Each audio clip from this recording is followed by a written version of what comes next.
We really do this program for our community.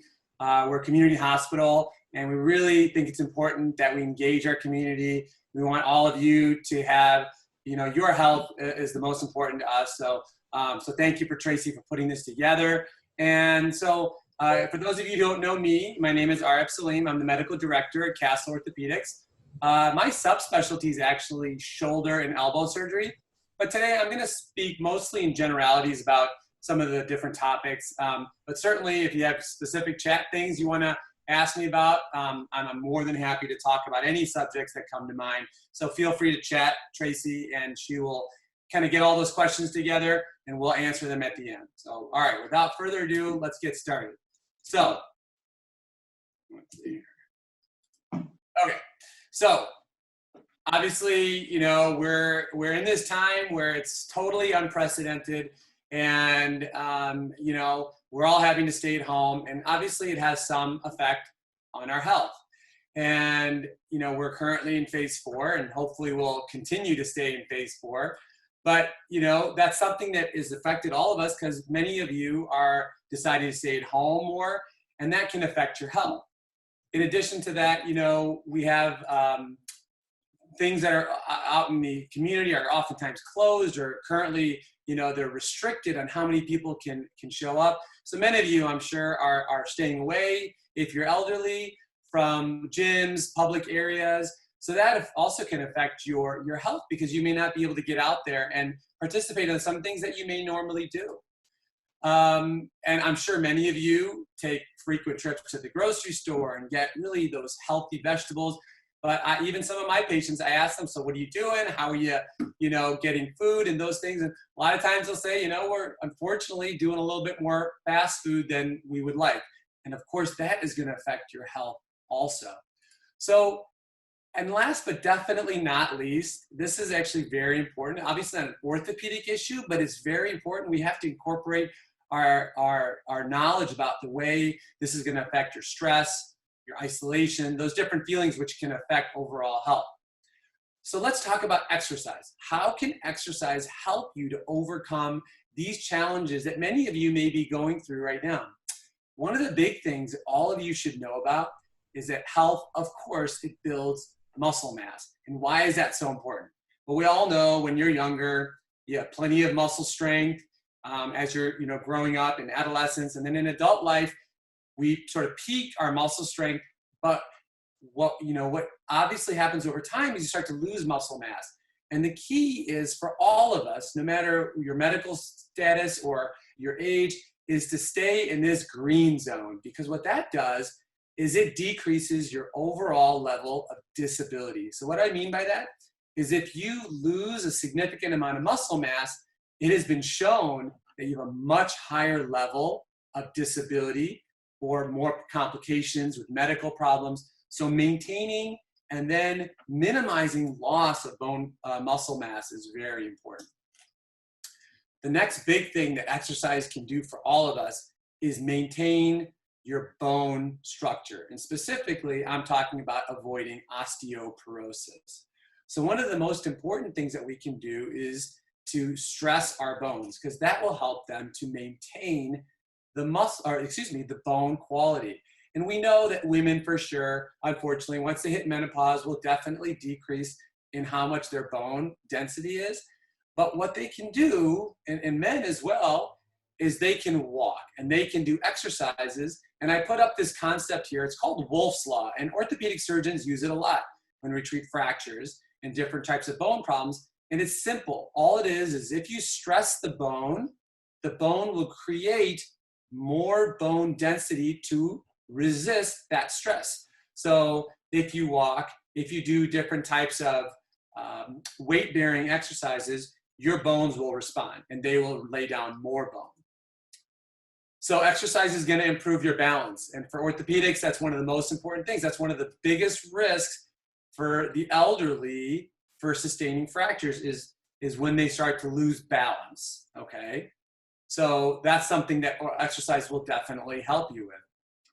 We all deal with weight gain. We don't want to see that scale go to the right, but definitely it is linked to medical conditions. The more weight you gain, the higher risk you have for things like high blood pressure and other problems and heart problems. So it prevents weight loss, weight gain.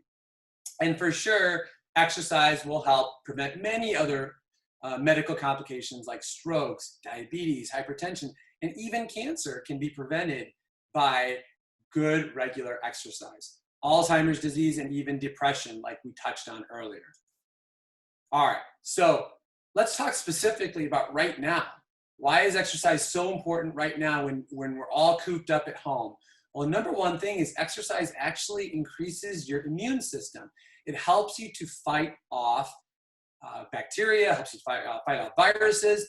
And the reason is not clear, but we think it has to do with the fact that your circulatory system is better, your lymphatic system is better, and all those systems help us to fight off infection. So in addition, as we touched on earlier about stress, when you exercise, you get what's called an endorphin release. Endorphins are special chemicals that actually help to stimulate the brain and help us to alleviate stress in our lives. One of the big things that exercise does, and this directly impacts your immune system, is sleep. So the more you exercise, the better you sleep. It improves what's called sleep latency, which means the time that it takes to actually fall asleep. And it'll also help the quality of sleep and how much sleep you're going to actually get. So you may say, well, you know, that exercise is for other young people and I've got too many medical conditions and it's probably not going to be as helpful for me.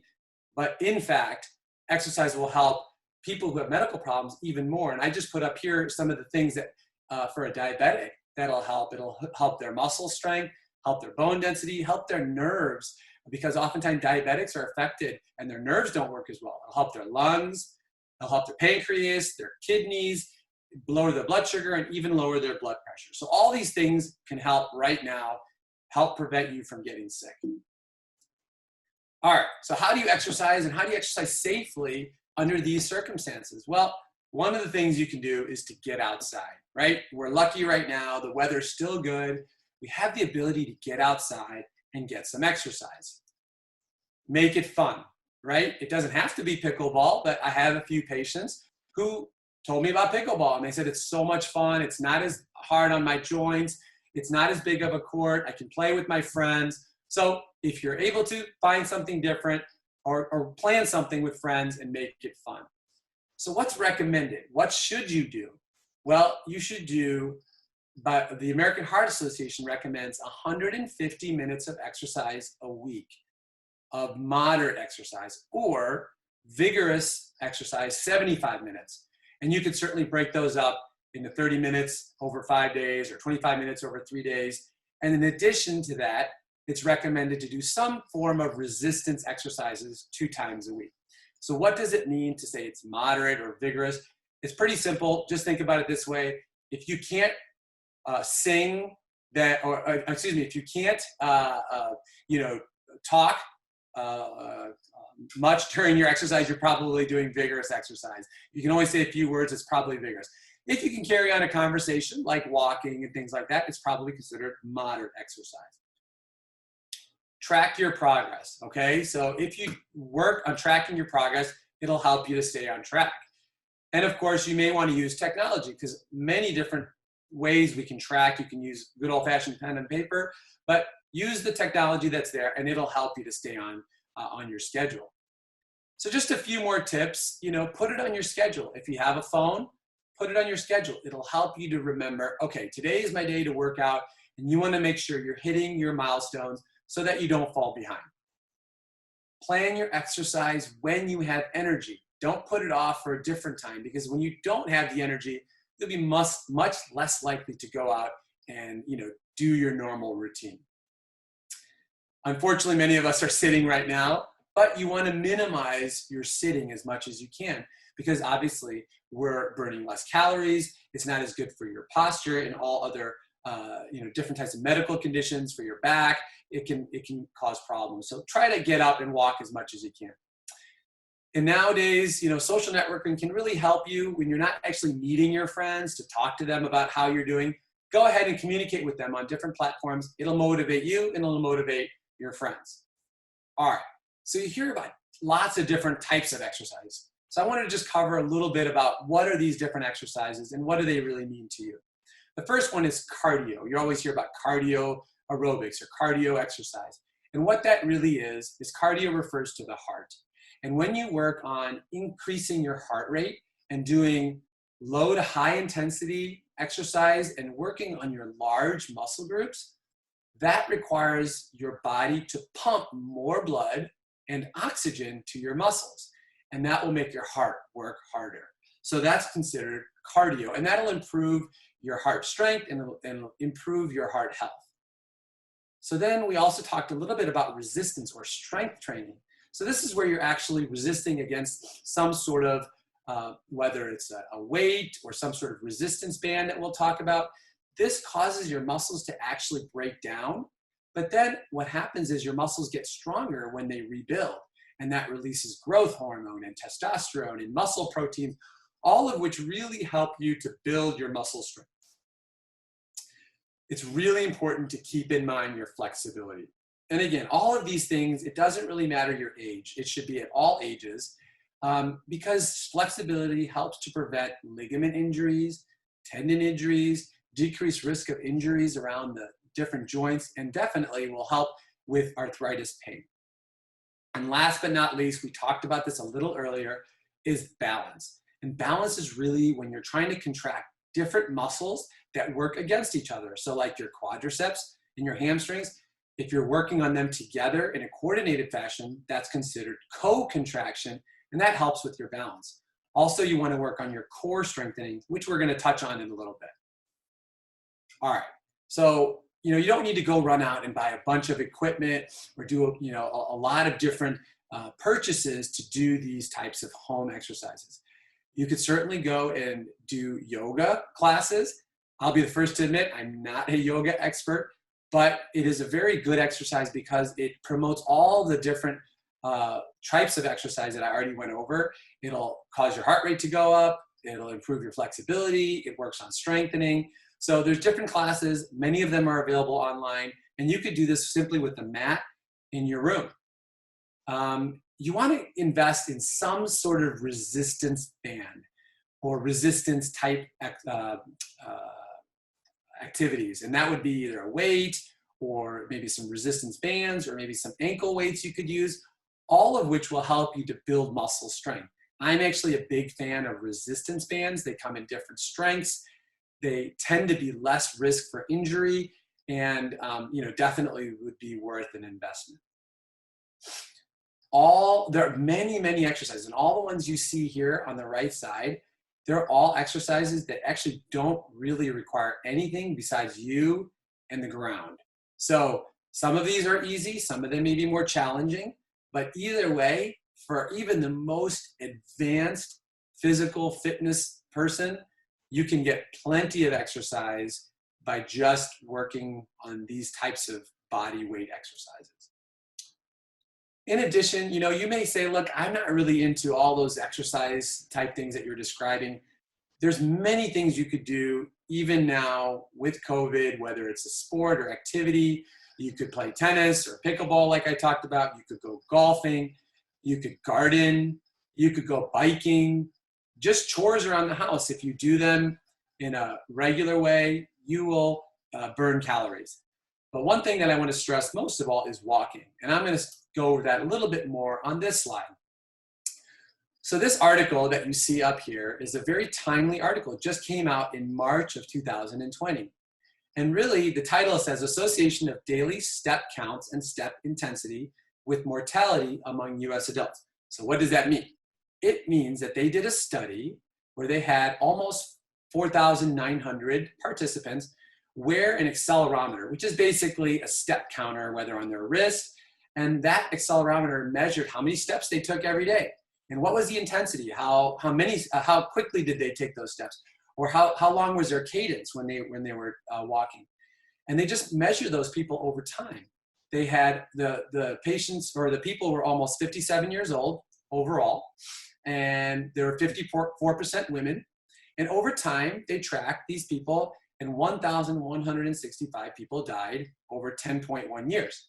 And when they looked at all their data, what they found was that the risk or the mortality rate or the risk of dying basically went down with the more you walked, all the way up until about 8 to 10,000 steps. Now that's a lot of steps, but if you can, the take-home story here is the more you walk, the more longevity you will have. And so, you know, if you take out one thing, walking is good for life, okay? So now let's, you know, we have to be very specific. I talked a lot about generalities, but each of you have different ages, you have different restrictions. And so I wanted to talk a little bit about how do you design a workout specifically for you. So know what your maximum and target heart rate are. And so I have a little pictorial here on the right side, and it's fairly straightforward to figure out your maximum, or what's said here is your peak heart rate. You basically take 220 and subtract your age. And for somebody who's 50 years old, that would be 170. So that would be considered your maximum heart rate. That's as high as you should try to get your heart up to. Then you would check your resting heart rate over 60 seconds. So you could break that up. If you wanted to check your pulse over 30 seconds or over 10 seconds, you would just multiply it out and find out what your heart rate is over a minute. And then you would subtract the two. And so in this example, if your heart rate was 72 at rest, your heart reserve rate, meaning how much you could increase your heart rate, is 98 in this example. And then you want to find what's called your target heart rate. And it's, for different people, it's a different multiplier. But let's say if we're being conservative, maybe for our elderly population, you could use 0.5, multiply that times your reserve, and you would get 49 in this example, and you add that to your resting heart rate. And now you come up with a target heart rate. So that's a long math problem. It's pretty simple, but it basically tells you what your target heart rate. And what's important about knowing your target heart rate? The importance of knowing that is because that heart rate is the heart rate at which you improve your aerobic or your cardiovascular capacity. That's when your heart is at a good range. It's building its strength. It's building the aerobic capacity, and it's an important range to be in. So that's something that you can see here. If you increase your heart rate, you'll be working different in terms of your capacity and working on different types of your endurance. And that's different for different people depending on their goals. All of you may have different joints that hurt. Maybe some of you have shoulder problems. Maybe some of you have knee problems. Maybe some of you don't have any problems. But then you can tailor your workouts or your activities accordingly. If you don't remember one thing about the whole process, it's definitely stretching. And it's critical for many things. We see a lot of injuries in people who don't take the time to stretch. And you can see here I've listed upper body and lower body stretching. You want to concentrate starting at your neck and then working on your back muscles, working on your triceps, your biceps, working on your forearm flexion, extension, working on your abdominals, your lower back, your hamstrings, your gluteus muscles, your adductor muscles, your hamstring muscles, and your calf muscles. So if you work on all of these before and after, as we're going to go through, this will definitely help you prevent injury and hopefully allow you to have a better experience working out. All right, so now we're going to kind of change gears and talk a little bit more about some simple things that you can do now that you're home to work on resistance. So right now we're going to talk a little bit more about resistance exercises. So lower body, some basic 4 groups of muscles we can talk about: quadriceps, hamstrings, your gluteus muscles, and your calf muscles. If you can work on these 4 different groups, it'll help you to build that resistance that we're talking about. So one of the best exercises that you can do to build lower body strength, because it works on several different muscle groups, is just doing a squat. So it's simple. From a standing position, you go to a squatted position. And if you can't go down to 90 degrees, as shown in this example, you can go a little higher than that. You don't have to go all the way down. And let's say your balance isn't very good. Well, you don't necessarily have to do it without some sort of assisted device. So you can use a chair. I would just warn you to make sure that your chair is probably make sure it's not going to slide, or maybe your chair is propped up against a wall so that you don't potentially slip and fall off the chair. But you could certainly do this off a chair. It'll be a lot easier for many people to do this without hurting themselves. This is actually a particular favorite of mine, and it's really burns your quadriceps. You get quite a good workout, but it's just a wall squat. And essentially what you do, you slide down the wall and you hold that squat position as long as you can, and then you slide up once you've had enough. You can do leg lifts. So you can do what's called a single leg lift, shown in the top left. You can do a double leg lift, shown in the bottom left. And you can do side leg lifts, shown on the right. And all of these will work all the different parts of your lower extremity. And then last but not least, you want to work on calf raises. Very simple to do. Grab a chair, just work on raising up on your toes, and this will really work your calf muscles and build strength in that important area. All right, so that's lower body. How about upper body? So some important muscle groups to talk about are your pectoralis muscles. That's one of your larger muscles in your upper body. Your deltoid, your biceps and triceps, and of course your rotator cuff. In addition, there's some other accessory muscles called the trapezius and your rhomboid muscles, and we'll cover a little bit how to train all of these different muscles. So again, trying to boil it down to very simple exercise. Here I went with the easiest exercise first, because push-ups are not necessarily easy, but you can make it easy by doing a wall push-up. So you just basically, as it sounds, stand close to a wall and lean into the wall and push yourself away. And this will help train your pec muscles, your triceps. It'll help work your deltoid muscles. If that's not quite challenging enough for you, then you could do this on a countertop. I would just warn you to make sure you have good shoes on, you're not on a slick surface, that you have good grip on the counters, because we certainly don't want anybody to fall and hurt themselves doing a push-up. And I wouldn't do this in your bathroom, because that's typically a pretty slippery place. And for those of you who can do a regular push-up, definitely an excellent workout. It'll work all those muscle groups we talked about and will give you an excellent conditioning. As I mentioned earlier, I'm a big fan of resistance bands, and for the shoulders, they work excellent. And so top left, you'll see what's called internal rotation. You bring the band, you have it tied to a doorknob, and you can bring the band internally. And top right, you see the exact opposite. You can hold the band and bring it out away from you, all the while keeping your elbow close to your side. And that'll work your rotator cuff. In the bottom, you can see what's called elevation. So in this drawing, you see that we're raising our arm out in front of us, not straight out to the side, not straight in front of you, about 30 degrees away from your side. And that'll really help to train and strengthen your rotator cuff. Biceps, pretty simple. Bend your elbow, keep your elbows at your side, and that'll help to strengthen your biceps muscle. Triceps, also pretty simple. You want to keep your elbows again at your side and then just extend your arms. Have it tied to the top of a door, have it tied to a hook on the wall, and you can extend your arms, and that'll help build your triceps. So let's talk a little bit about the core. A lot of people hear, oh, you have to do core exercises. What is the core, right? What does this mean? It's pretty straightforward. Essentially what it is, it's the muscles that attach to your pelvis and your trunk. So the base of your spine, parts of your rib cage, and what it really does, it helps to stabilize your pelvis and your trunk. And these are the muscles that children or babies don't have right away, and that's why they don't have good trunk balance. They can't hold their upper bodies still. But once you start to build that, you can keep yourself balanced. But that's also why we lose balance as we get older, because our core muscles start to get weak. And that's why building those core muscles can help prevent us from having problems with balance and help us really improve overall strength.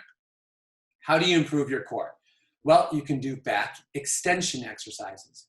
You could do them in two ways. You could do them the way that's shown here, where you are laying flat, what's called prone, and you raise both your feet and your arms in a so-called Superman position.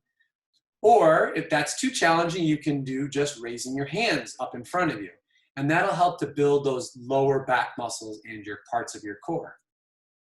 Ab crunches. These are very good exercises. There's so many different types of ab crunches you could do, but if you just stick to the basics, Knees bent, simple ab crunch, and it'll help to build your rectus abdominis muscle.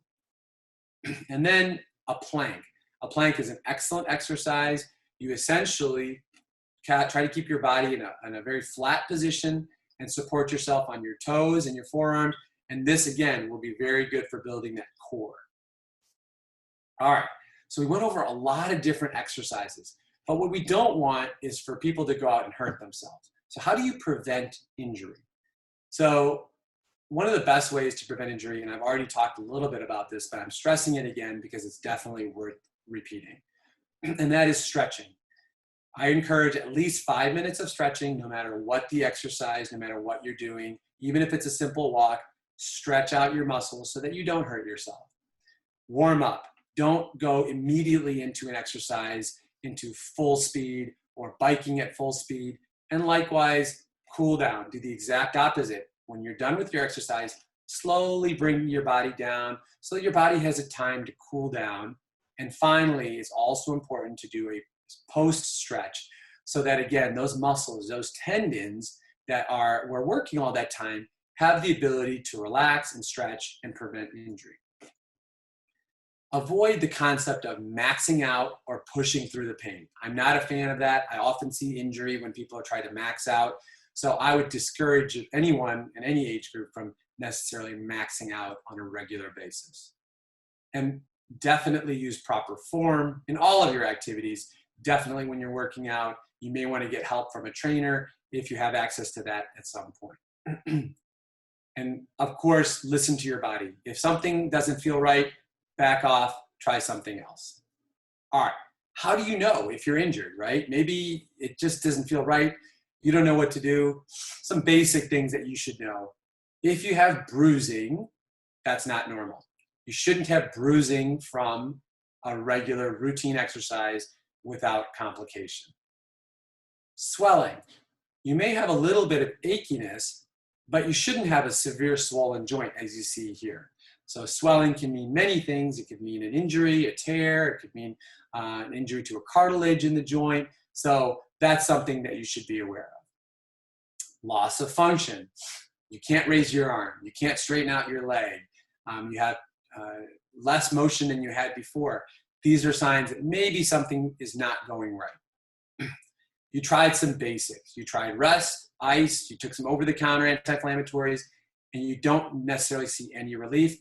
Could be a sign that maybe you've done a little bit too much.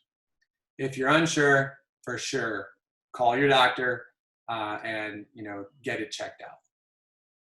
All right, so what are some common exercises, exercise-related injuries? Now, clearly, we don't have enough time to go through everything, but I thought what I would do is just highlight a few things so that you've at least heard of these things and maybe you know a little bit about more what are the potential injuries that could occur. So, back injuries. Number one, that's why I listed it first. Back injuries include strains, which is a sort of a general term, but it means really injury to muscles, tendons, ligaments in the back. And certainly we need to protect our backs and we need to do all those stretches that I talked about. A herniated disc. And the reason I put this in here, it kind of correlates to what I was talking about, the max out. I oftentimes can see people who go to do a max out exercise and they're straining what's called a valsalva, and that can cause a herniated disc. So that's something to avoid. Shoulder, obviously one of my subspecialty areas. I see a lot of these injuries. Rotator cuff strains from overdoing it, inflammation, damage to the rotator cuff. You can get what's called an impingement, where there's pinching of the tendon. It can even lead to a rotator cuff tear. In addition, you can get injury to structures called the labrum or labral tears, which are, think of it like a bumper inside the shoulder, and that can get injured when we overstretch or lift too much away from our body. We can injure these structures. The elbow, epicondylitis, or commonly known as either golfer's elbow or tennis elbow, definitely the most common elbow injury and can be due to many different reasons. Repetitive overuse can cause these types of injuries and problems. The wrist and hand, of course, very high risk for injury with sports. People can get injury to different tendons. The ECU stands for the extensor carpi ulnaris. There's a tendon at the base of your thumb called the de Quervain's tenosynovitis, which can cause pain. Ligament sprains from injuries and falls can occur. I listed the hip because it's becoming more and more commonly diagnosed with things like trochanteric bursitis and also labral tears. We didn't really used to treat labral tears around the hip before that often, but now they're becoming more and more commonly diagnosed and can be treated very effectively with different types of procedures. The knee is probably the most commonly injured structure in athletics and sports, that and the ankle. And so things like the meniscus can tear, which is think of like a shock absorber in the knee. You can injure the ACL, which is the anterior cruciate ligament, the medial collateral ligament, are all structures that are commonly injured. The ankle is very prone to sprains or tendinitis. And lastly, I listed the foot, and one of the most common sports injuries is you can get what's called a turf toe, which is basically a sprain of your great toe. So with all that said, I just wanted to do a quick reference and let everybody know all those pictures were not mine, and I wanted to make a reference to all the pictures that I took. And that's all I have. So I hope that was helpful for everybody. I hope you all got a little bit out of that in terms of how you can stay active during a time where, unfortunately, a lot of us are in a position where we can't be as active as we want to be. So thanks again for coming and participating.